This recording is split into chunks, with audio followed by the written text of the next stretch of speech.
My purpose today is to persuade you that the government should legalize marijuana. Using marijuana should be the choice of the individual and not the government's. People ask themselves all the time, why should marijuana be legalized? But what they should really be asking themselves is, why is marijuana illegal? Many individuals would agree that they deserve the right to decide whether or not they use marijuana, and that the government should only interfere when they are causing harm to themselves. But in all reality, marijuana is not as dangerous as some of the legal things, such as tobacco and alcohol. The use of marijuana should be personal freedom and not at the discretion of the government.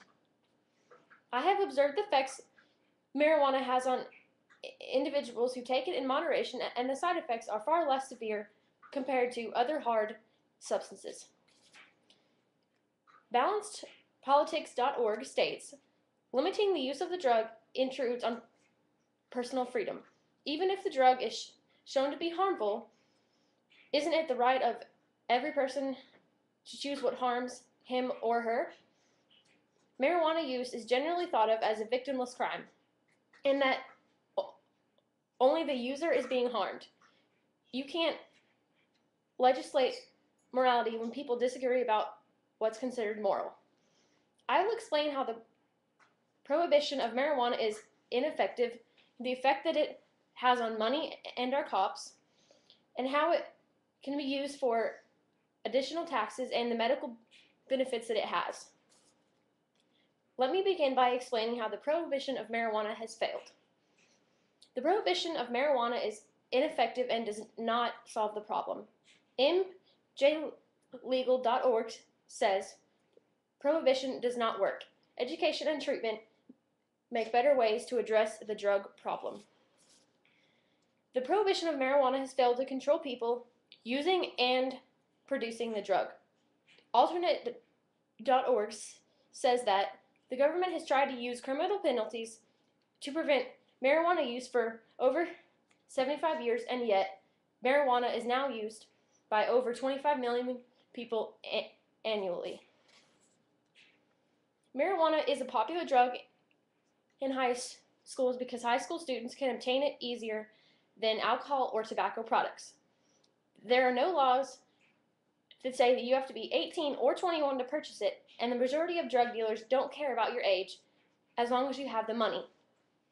If society would like to reduce the use of the drug, then they should establish programs that educate us on the drug. Anyone who claims that the prohibition of marijuana is efficient is wrong and should be aware that it will not be eliminated out of society anytime in the near future.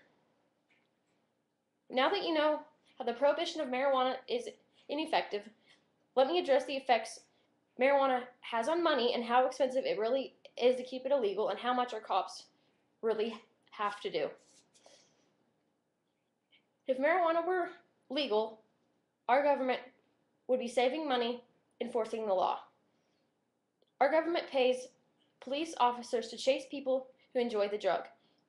The officer then arrests the person, puts he or she in jail, and our taxes then go to paying for this person's food, housing, healthcare, attorney's fees, and court costs. Alternate.org states, legalized marijuana would reduce the flow of money from the American economy to international criminal gangs. Marijuana's illegality makes foreign cultivation and smuggling to the U.S. extremely profitable, sending billions of dollars overseas in an underground economy while diverting funds from productive economic development. Alternate.org states, arrests for marijuana possession disproportionately affect blacks and Hispanics and reinforce the perception that the law enforcement is biased and prejudiced against minorities. African Americans account for approximately 13% of the population of the U.S. and 13.5% of annual marijuana users. However, blacks account for 26% of all marijuana arrests.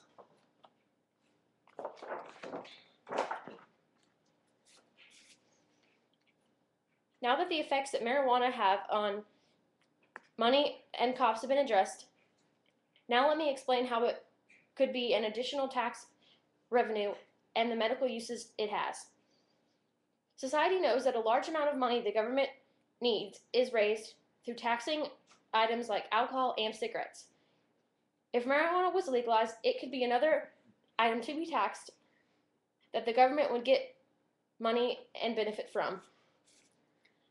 There are various benefits for marijuana that can be used in the medical field. During the treatment and undergoing of chemotherapy, during the treatment of depression, and it can relieve pain, nausea, and spasticity.